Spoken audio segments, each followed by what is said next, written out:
found the one, you should never give her up.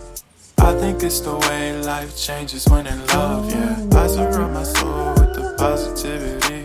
That's why I don't worry about the things that I don't see, yeah. These days I don't worry about much. I think we should have some more fun. I still dream about the days when we were young. I'll take a hit and still finish in one, yeah, yeah. Memory lane isn't that too far away from our hearts, yeah, yeah. The ones we keep close, we should never let go. So tell me who you love, baby. Take a moment to unwind, fix yourself and realign yourself with the world, baby. Breathe slow, baby, yeah. We should breathe slow, we should breathe slow, we should breathe slow. We should breathe slow, we should breathe slow, we should breathe slow. We should breathe slow, we should breathe slow, we should breathe slow. We should breathe slow,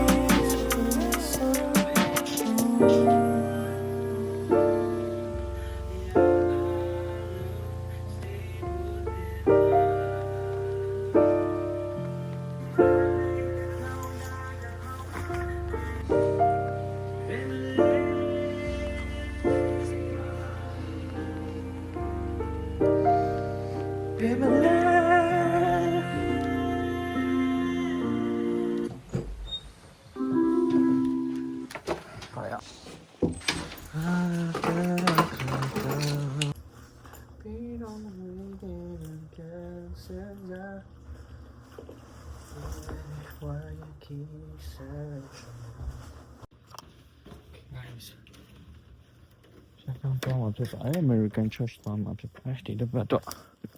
မြန်မာ Church မှာသွားဖြစ်လောက်ဘူးတော့ဝလာတယ်ဝိပြန်လျှော့ရပဲမျိုးတွေဖောင်းလာနေတာလေကြားလျှော့မယ်တဲ့ရောင်တော့ပဲစိတ်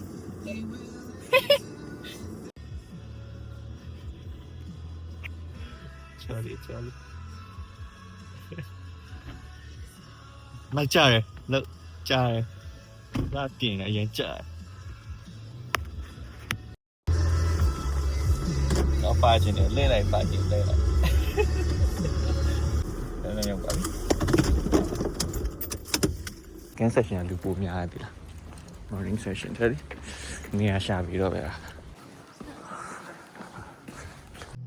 And Lord, this morning together we are reminded. We are reminded.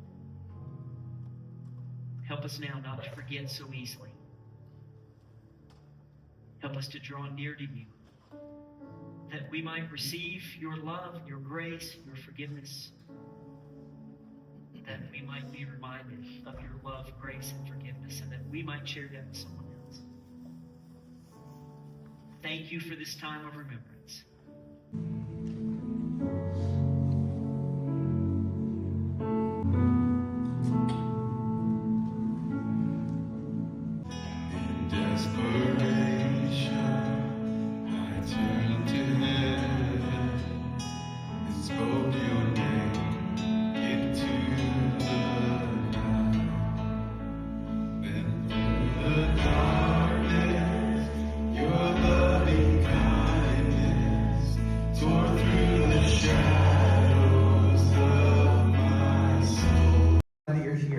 You're joining us in worship. Good to have you with us. Just a couple things to share with you. Your word, God, as we open it together.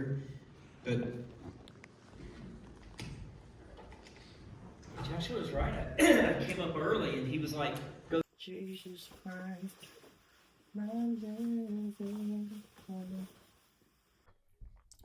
ခင်ဆိုတော့ခုမှဖျားကြောင်ပြန်ရောက်တယ်ပေါ့နော်တနာကြီးရေပြီးညနေ4နာရီကျရင်တော့တွားရမယ်နောက်ထပ်ဆိုင်တစ်ခုပေါ့နော်ကျွန်တော်ဒီမှာရောက်တာဆိုင်လောက်တာဆိုတော့ဒီခုဆက်လုံးမဲ့အသက်ဆိုင်ရဆိုရင်4ဆိုင်မြောက်ပေါ့နော် server ပဲလုပ်နေအတူတူလည်းတွေ့ကြုံရနေပါဆိုတော့အရင်တော့အရင်လို nervous မဖြစ်တော့ဘူးနော်ခုလည်းထိုင်းဆိုင်တစ်ခုပဲအမှဆက်လုပ်နေလုပ် extra income အနေနဲ့ပေါ့နော်ကျွန်တော်ထပ်ပြီးတော့လုပ်ဖို့ရှိတယ်ဆိုတော့ဒီ3လဒီမှာကျွန်တော်တော်တော်ပျောက်သွားဆိုတော့ဘာလုပ်နေလဲပေါ့နော် content လုပ်ဖို့အားမရှိတဲ့ကာလဖြစ်တယ်အရန် draining ဖြစ်တဲ့ကာလဖြစ်တယ် physically mentally ပေါ့နော် spiritually everything ဆိုတော့ကျွန်တော်နည်းနည်း recap ပြန်လုပ်ချင်တယ်ဒီက recap လုပ်တာအားလုံး show off လုပ်တာမဟုတ်ဘူးเนาะကိုနိုင်လည်းကို live ကို document လုပ်တဲ့လူတွေဖြစ်တယ်နောက်ပြီးကြတော့လည်းဒီပြန်ပြီးတော့ကိုအားနည်းချက်တွေလိုအပ်ချက်တွေပြန်ပြီးတော့ reflect လုပ်ပြီးတော့ evaluate လုပ်မယ်ပို့ပြီးတော့ပြုပြင်ဖို့လိုအပ်တာတွေပဲတခါလေးပေါ့နော် reflection အနေနဲ့ဖြစ်တယ်ဆိုတော့ဒီဇင်ဘာလတော့လည်းကျွန်တော် reflection လုပ်တယ်တစ်နှစ်လုံးစာဒါပေမဲ့ကျွန်တော်မင်္ဂလာပါဆိုင်ရိုက်နေတကယ်ရိုက်ဘာလဲ你လုပ်လို့ရလေ你ဘာလုပ်မလဲလုပ်ဆရာရှိလို့လားဟုတ်ဆိုတော့ကျွန်တော် run through ပေါ့နော်ဒီ3လတည်းမှာပိုင်းဖြစ်သွားတယ်ပေါ့ဆိုတော့အရင်ဆုံးကတော့ဒီဇင်ဘာ9ရက်နေ့မှာကျွန်တော်အလုပ်ကနေ office job ကနေပြီးတော့မှအချိန်ပြည့်9:20ကနေ40ကိုတိုးပေးမယ်ဆိုပြီးပြောတယ်80ရက်ထဲမှာပဲကျွန်တော်ကျောင်းကနေပြီးတော့သူတို့မာယွန်းစွာနဲ့အလုပ်လုပ်ခွင့်ပေးထားပါတယ်ဆိုပြီးတော့ email ရောက်လာတယ်တခါတည်းနောက်တစ်ရက်မှာ terminate ဖြစ်သွားတာပေါ့နော်ဆိုတော့အဓိကဘာလို့လဲဆိုတော့သူကကျွန်တော်တို့ last semester student တွေဖြစ်တာကိုသူကမေ့သွားပြီးတော့အလုပ်လုပ်ခွင့်ပေးလိုက်တာပြီးတော့မှသူတို့ policy ထဲမှာရှိနေဘူးဆိုတော့ဒါလည်းကျွန်တော်ဘာမှတော့sorry မတက်ပါဘူးဒါ it is what it is ပေါ့ဘာလုပ်လို့ရမှာလဲဆိုတော့တခါကျွန်တော်နာလိုက်တယ်ပေါ့နော် office job ကနေပြီးတော့သိမကြဘူးကျွန်တော်ကrestaurant လုပ်ကိုလည်းနားလိုက်တယ်ဘာလို့ဆိုအဲ့တုန်းကနိုင်40မတိုင်ခင်တော့လည်းmanagement နဲ့ကျွန်တော်စကားပြောတော့အဲ့တော့သူတို့ကကျွန်တော်ဒီမှာအချိန်ပြေးလုပ်စီချင်တယ်ရိပ်ရောင်လေးရှိလို့ကြိုးပြီးတော့ပြောထားပါဘောနော်ကျွန်တော်အလုပ်ကိုဆိုတော့ကျွန်တော် restaurant အလုပ်ကိုထွက်ဖို့ပြောထားလိုက်ပြီးဆိုတော့ဖြစ်ကျွန်တော်ကိုကလည်းဒီရုံးလုပ်ကိုဆက်လုပ်လို့မရတော့တဲ့ခွင့်ရရရုံးလုပ်ကိုဆက်လုပ်ဖို့ကလည်းပြီးရမှာဒီမှာ terminate ဖြစ်သွားတော့မသိဘဲနဲ့ restaurant အလုပ်ကိုကျွန်တော်ထွက်ထားမိရဒီမှာအလုပ်တစ်ခုမှမရှိတော့ရုပ်တဲ့အဲ့ဒီပြောမှာဒီရောမီသားဆိုတဲ့မှာhuge loss တခုဖြစ်ခဲ့တယ်ပေါ့နော်ဒီဇင်ဘာထဲမှာဒါလည်းချို့လို့သိကြလိမ့်မယ်ပြီးတော့နောက်ထပ်ဆိုပို့ဆိုတာတခုကကုန်းပေါက်ပေါ့နော်ကျွန်တော်ကားပြတ်သွားတယ်ကား battery တင်နဲ့လဲတယ်မဟုတ်ဘူး alternator တင်နဲ့လဲတယ်မဟုတ်ဘူးနောက်ဆုံးတော့ engine ပိုင်းဖြစ်သွားတဲ့ကြောင့်မို့တော်တော်ဒုက္ခရောက်သွားပါတော့ဆိုတော့ဒီကားကိစ္စကကျွန်တော် January လဒီကူခဲ့အဆင်မပြေခဲ့ဘူးပေါ့နော်ဆိုတော့ကားကတော့ပြန်ပြင်လို့မရတဲ့အတွက်ကြောင့်ကျွန်တော်ရောင်းလိုက်ရတော့မယ့်အချိန်ဖြစ်တယ်ဆိုတော့ကျွန်တော်ကားမရှိဘူးခရီးသွားတဲ့ကားကတော့အဆင်မပြေဘူးပြန်ရောက်တဲ့ကားကတော့တစ်ပတ်လောက်ကားမရှိတော့ဘာလို့မှမသိဘူးနော်ဆိုတော့အဲ့တော့January 9ရက်နေ့မှာကျွန်တော် OPT apply လုပ်တယ်ကျောင်းပြီးတော့မှဖြစ်တဲ့ကြောင့်အလုပ်လုပ်ခွင့်ရအောင် apply လုပ်တယ်ပြီးတော့တိတ်မကြောက်ဘူးကားတစ်စီးရဖို့အချိန်ရှိတော့ January 2nd week လောက်မှာကားရသွားပါတော့ကားတည်တယ်မဲ့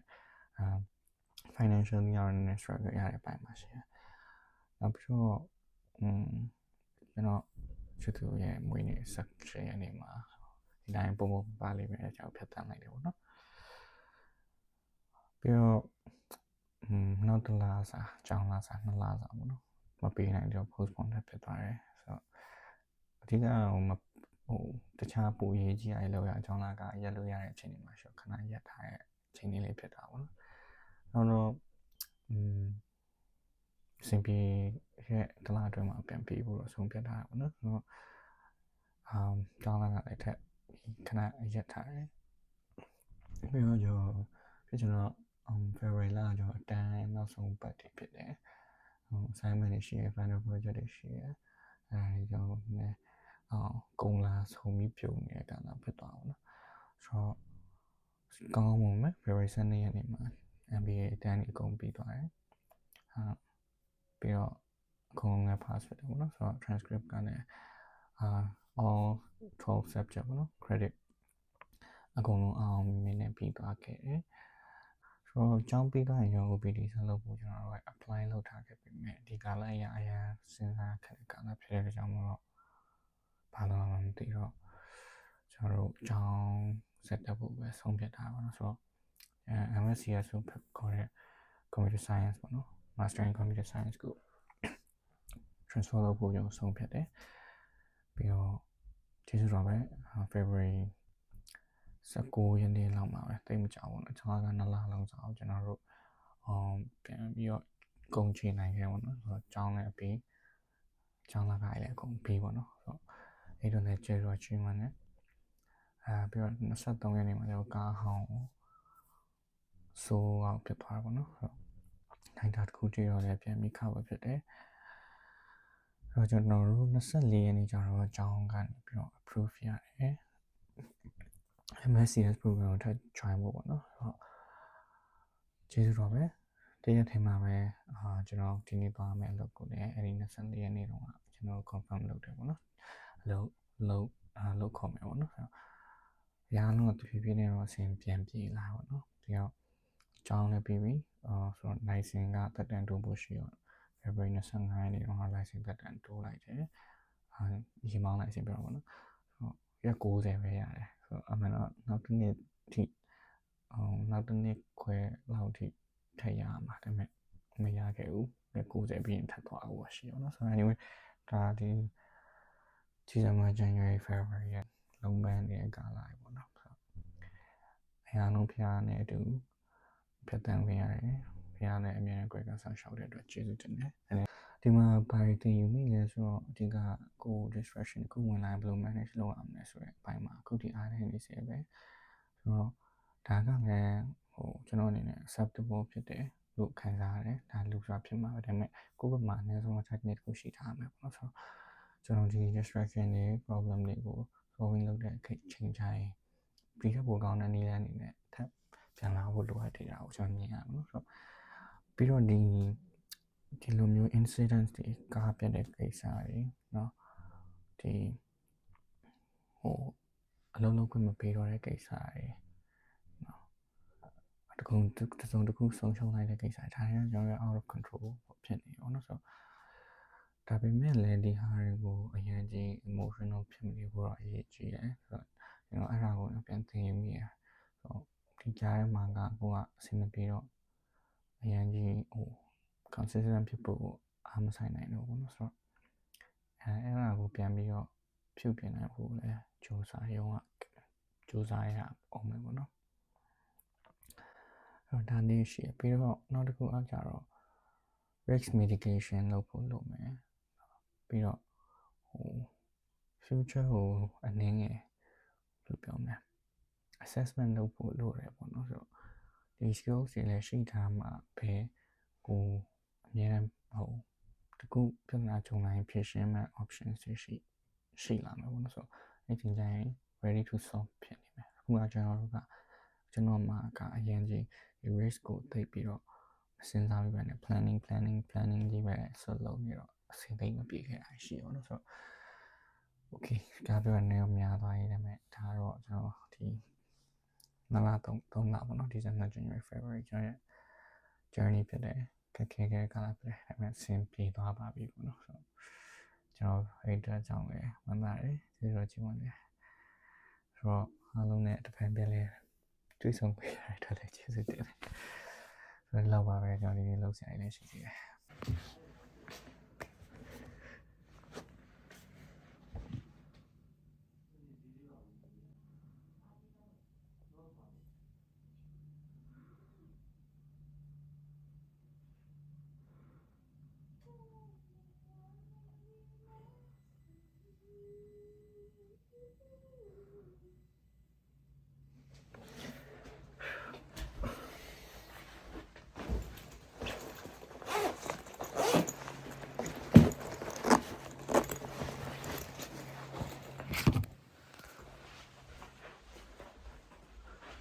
The wall is standing.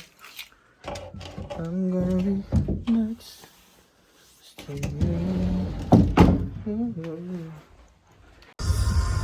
Okay, guys. Wow. Wish me all the best. Wish me the best.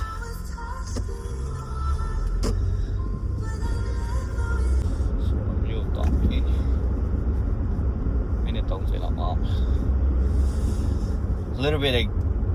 excited nervous อ่ะဒီထက်ဘာလို့အလုံးနေကြပါပဲ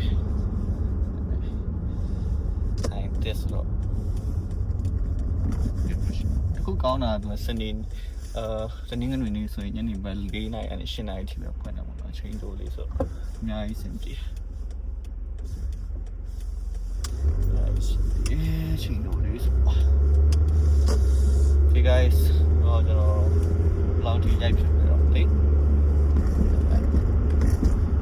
this rock focus on time okay let's go guys let's do it it's all for the good oh the devil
literally